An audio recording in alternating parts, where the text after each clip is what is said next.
very therapeutic. Well, this Wasp is a Wasp synthesizer, which is a sort of 70s synthesizer. They were quite cheap at the time, but they were like the you know, the kind of synthesizer that you would buy from Boots or WH Smith's and take home and play around with.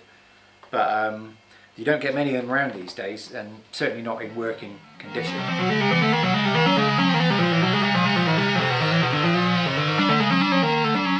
It's like being in the BBC radiophonic workshop every time you play one of these.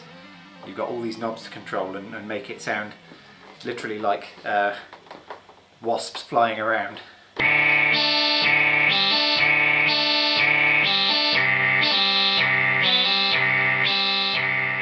One of my favourite uses of the Wasp was, of course, the Stranglers used it on, you know, around about like 78, 79, 1980, where they had all this stuff, and then Dave Greenfield, the keyboard player, had a Wasp which he would do a lot of the lead stuff on.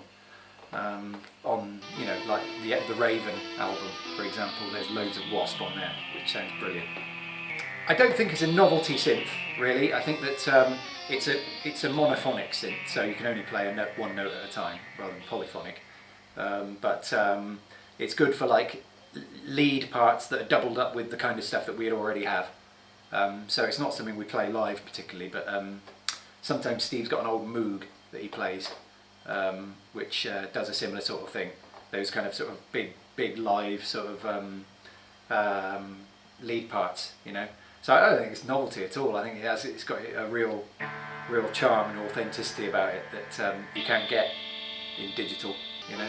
The Wasp features on the first time we used it was the first time we recorded here a few years ago, and we did an instrumental called Dark Matter, and the only thing I played on that in the whole thing was the Wasp. So I was just doing all the kind of Wasp parts. And then on this new album, we've just been recording a track called Owned, and it's about 6 minutes long already, but I basically put a Wasp Overture at the start of it, which is going to be sort of very sort of prog sounding, and it's kind of like does that a lot, you know. So I mean, it's ridiculous, of course, but that's why we're here.